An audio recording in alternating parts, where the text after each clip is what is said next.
Ever since the park was conceived, Walt Disney himself wanted it to open with a haunted house attraction. Its first location, at a dead-end street that strayed away from the gayness of Main Street, USA, and took guests into a church's graveyard that was neighbor to a dark, dilapidated Second Empire manor. It took 14 years for Imagineers to come with a series of ideas, taking the house from Main Street to Frontierland, giving names to the owners and a chilling story to them, and then changing the house again from a Frontierland setting to a New Orleans one, and changing the owners from bloodthirsty pirates to a plantation family of which very little is told. Walt and the Imagineers had decided they wanted a set of experiences and not a story inside the haunted house, and allowed for Imagineers to have a mixture of a terrifying supernatural experience, such as Claude Coates proposed, combined with a humorous ending, such as Mark Davis wanted. The mixture resulted in the 1969 Haunted Mansion, whose exterior, as Walt wanted, had to be a pristine one. We will let the ghosts take care of the inside, and we will take care of the outside, as he said, eliminating any foreboding message upon seeing the facade. The attraction became a classic and was cloned at Orlando and Tokyo, and when it came time to build Disneyland Paris, Imagineer Tony Baxter went back to the Second Empire, dilapidated, and Gothic manor at the end of the street. Gothic graveyards and Gothic mansions are what the neighborhood looks like in Paris, so we decided once again to change it. And the exterior really speaks there to the haunted nature of it, so it looks depressed, it looks foreboding, and it looks like the kind of place that you'd expect to find the 999 happy haunts. Different to Disneyland's, this attraction would not be a set of experiences, but a story guests would follow all the way to a climax at the end. The tone would be much darker, and the facade would reflect the darkness within. The spot would be back at Frontierland, and the house would be canonically connected to the rest of the town. The soundtrack, though taking cues from Thurl Ravenscroft's original one, would change and become ominous and cinematographical. One is a classical, family-friendly and experience-based attraction, while the other one is a gothic, dark and story-driven haunted house. And despite their similarities, they have many differences which we will explore here in Stories from the Mansion.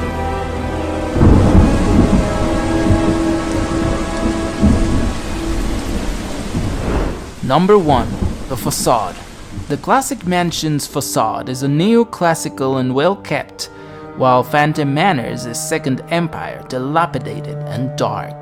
The first has well-kept gardens, while the second makes you ascend a wild hill with abandoned spaces. I like the foreboding, abandoned aesthetic of Phantom Manor, so points for them. Number 2. The Foyer. Phantom Manor relates the story of Henry and Melanie Ravenswood and how the family fell into bad times. Haunted Mansion gives a mystical spiel about the manifestations of ghosts. The room effect is astonishing at Phantom Manor, so points for them. Number 3. The Ghost Host. Paul Frees's ominous voice narrates the classic attraction, while Vincent Price's narrates the Paris version. His laughter is also heard through the ride. Even though I'm a fan of Vincent Price myself, I grew up hearing Paul Frees, and he feels more like the Haunted Mansion voice than Price. Welcome, welcome, welcome. So, points for the Haunted Mansion. Number 4. Owners. Haunted Mansion is canonically owned by the Gracies, both father, son, and sometime Constance Hatchaway, who killed the original owner. Their connection to the rest of the land is via previous owners who were pirates, but nothing is certain, it's only implied. Phantom Manor is owned by Henry Ravenswood, a wealthy tycoon who owns the mine across the river. He lived there with his wife and daughter. I like how the attraction is connected to the land. so points for Phantom Manor. Number 5. Stretching Room. The original has 4 different former guests who suffered terrible experiences. Except for Constance, of course. At Phantom Manors, it is the bride's fiancés who end up having a gruesome death. I love the disappearing effect on Phantom Manor, so again, points for them. Number 6. The Hangman. The skeleton hanging from the rafters at Haunted Mansion is the ghost host, while the one at Phantom Manor is Melanie's lost fiancé, being hung up by the Phantom himself. While I visited, I could barely see the Phantom, while at the Haunted Mansion, I can always see the Hangman clearly. Plus, I love that there's always my way joke, implying that, well, ending with your life is the only way out of that situation, where on Phantom Manor you are merely a witness of what the Phantom is doing. So, points for the Haunted Mansion. The Hallway. The Haunted Mansion is in the midst of a storm, with 4 portraits facing the windows. The Cat Lady, Black Knight, Master Gracie, and Medusa change with the bolts of lightning, entering through the windows. At the end of the hallway, 2 busts follow us. Phantom Manor has no windows and 4 portraits about the family. The first one shows Henry, the second one Henry finding Thunder Mountain, then Henry having an unfair duel, and finally, the Flying Dutchman. Instead of busts, we see a portrait of Melanie. The original portraits are a classic, and the rainy atmosphere is better. Points for the Haunted Mansion. Loading area. Disneyland's loading area is supposed to be a limbo, while Phantom Manor shows the stairs with the bride dramatically looking out the storm. The bride scene is new and it already feels iconic, so points for Phantom Manor. Number 9. The Conservatory. While an undead corpse asks us to get out at Disneyland, at Phantom Manor, Henry Ravenswood plays a mixture of the nuptial march and the funeral march. The song is so macabre, I'll give Phantom Manor a point for this one. Number 10. Seance Circle. Haunted Mansion's Madame Leota was played by Leota Thoms, while Phantom Manor's was played by Ona Lind. The incantations are different as well. Haunted Mansion has Madame Leota awakening the spirits and making them present through objects, while Phantom Manor's announces nuptial doom without the presence of ghosts in the room. Haunted Mansion's Madame Leota floats, while Phantom Manor's Leota remains in her vase. Still, the table moves. I'll give Haunted Mansion a point for this one since I like the seance circle there. Number 11. Ballroom. The scenes are almost the same except for a more nuptial theme present at Phantom Manor. The presence of Melanie and the Phantom and the absence of the duelists. The original Ballroom feels more alive at the Haunted Mansion, but the soundtrack of Phantom Manor makes it feel ominous and dramatic. Point for Phantom Manor. Number 12. The Attic. Both are spaces for a bride, but the first one is a decadent attic with trophies from a murderous bride, and Phantom's is a boudoir where Melanie laments. The attic is the most aggressive and dark room of the mansion, so point for Haunted Mansion. Number 13. Falling Down. While you fall from a second floor at the Haunted Mansion, and before doing so you come face to face with the Hatbox Ghost. At Phantom Manor you fall into an open grave made by the Phantom, whom you see before you fall. While falling at the Haunted Mansion, you see haunted trees and the Raven, while at Phantom, you see corpses coming out of their coffins. As much as I love the Hatbox Ghost, coming face to face with the Phantom is an impressive experience, so points for Phantom Manor. Number 14. The Busts.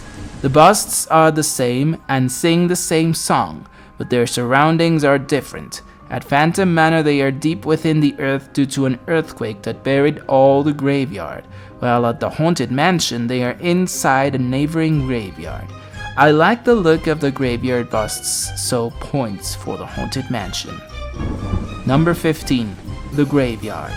Haunted Mansion has a graveyard with a tea party, a night in the opera, a mummy, and Father Time, while Phantom Manor gets you inside the rests of Thunder Mesa's earthquake-stricken half of town called Phantom Canyon, with a mayor, a train depot, a pharmacist, a dancer and a piano player, a bank robber and a sheriff, card players, and finally the Phantom himself.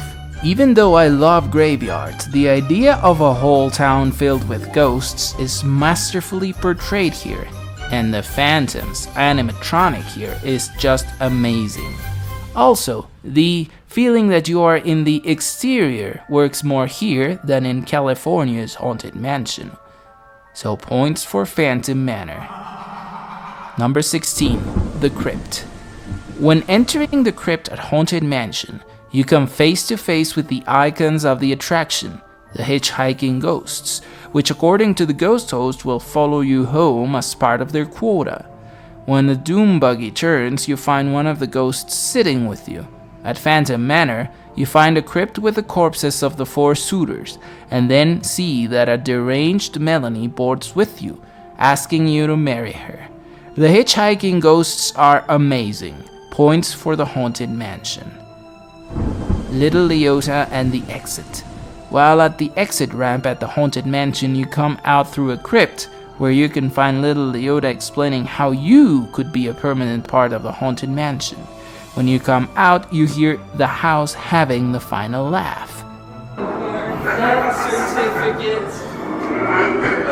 If you decide to. And end up next to the house in the middle of a busy road towards Critter Country. At Phantom Manor, you are in a wine cellar. When coming out, you do so at Boot Hill Cemetery, a private family cemetery with the corpses of the owners themselves. Boot Hill Cemetery's atmosphere is somber and completes the experience. Phantom Manor gets a point here as well.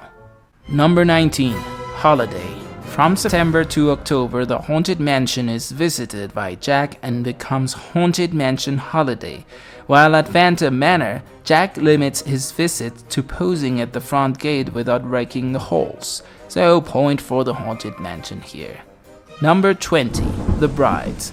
Both Haunted Mansion and Phantom Manor have brides in their stories. Constance is a murderous black widow who decapitated her husbands for money. Melanie is a tragic, innocent young woman who knew nothing of the murders his father committed and died without finding out. So I'd go with Constance, who is a bit more creepy than Melanie. Before admitting my vote, I must say I have been to both, and even though Haunted Mansion in California is the one I grew up with, I must say it only took one visit to Phantom Manor to see that the superior house is Phantom Manor.